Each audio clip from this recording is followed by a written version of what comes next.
Hello everyone, welcome to this YouTube channel, and in this video we will see how we can create an Excel file from SharePoint list items using Power Automate. And this is how the flow works. We should have the SharePoint online list with all the list items, and using the flow we will create an Excel file and display all the list items into an Excel file. So let's begin. So here this is the SharePoint list that I am going to use, which consists of product code number, product name, customer location, unit price, and few other columns. To create an Excel file, we should have one blank Excel workbook template to get the file content values, and we will use it later in our flow. So in this example, you can see inside the document library, I have created one blank Excel template workbook, which we are going to use it later in our flow. So now we will see how to create the Excel file by using the instant cloud flow. For that, log into the Power Automate. Here you can see the create option is presented. Click on this create option, choose the instant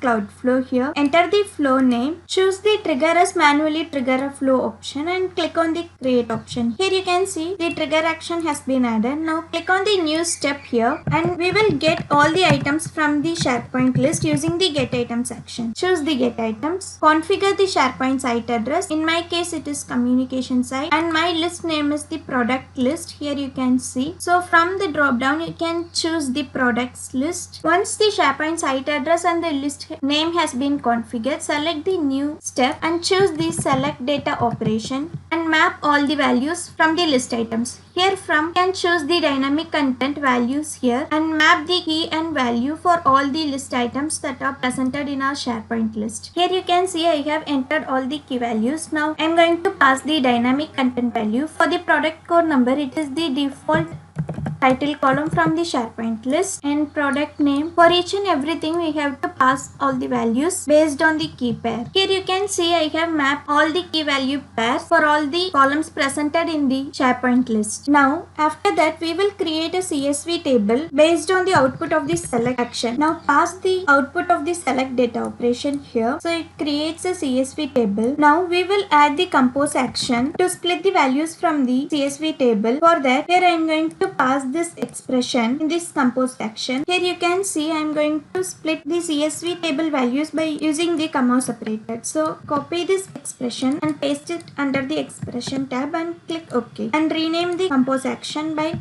Now we will add another compose action to get the column headers that we want to display it in our Excel. So here also we are going to get all the first value from the CSV table. For that, simply copy this expression and paste it under the expression tab and click OK. Now we will see how to get the file content value to create the file. For that, select file content action for the SharePoint list and configure the site address, and here pass the identifier that we have created in our SharePoint document library, the Excel template. Configure this Excel template to get the file content value. Select new step and choose the create file action, the SharePoint. Configure the site address and choose the folder path where you want to create the file. Here I am going to select the document library and enter the file name. Here can pass GUID and click OK and pass the extension file, and in the file content you can see dynamically we are getting this file content value. So under get file contents, choose the file content option here. Now add new step to create a table and choose create table action for Excel Online business. Select the location. Here I am going to choose the communication site page. In this location we have to select the SharePoint site, and in this document library we can choose the path where we want to create the table. Here I am going to choose it is in the document library, and in this file you can see the create file action. Choose the ID and the table range. Based on this select action we have to pass this table range. For that, here I have 9 columns.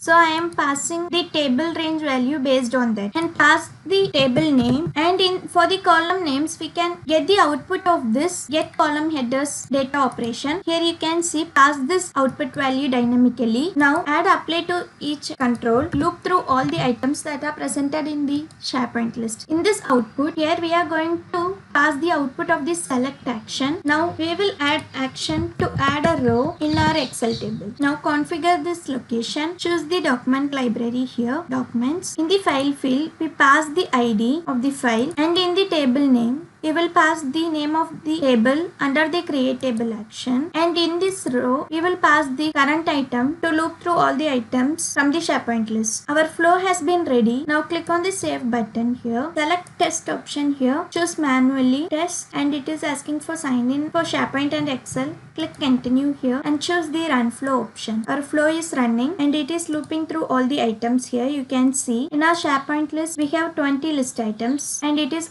looping through all the 20 list items in our apply to each action. You can see our flow ran successfully with all the list items presented in our SharePoint Online list. Now we will go to our SharePoint document library. We will refresh our SharePoint document library page, and here you can see one new Excel has been created. Open this Excel file, and here you can see all the list items has been exported from the SharePoint list and displayed in the Excel file. Here you can see all the 20 SharePoint list items has been exported to our new Excel file with the Excel table and the row values. This is how we can create an Excel file from SharePoint list items using the Power Automate flow. I hope you liked this video, and these are the free video tutorials that are presented in our YouTube channel. Please check it out and please do subscribe to our YouTube channel for more videos. Thank you.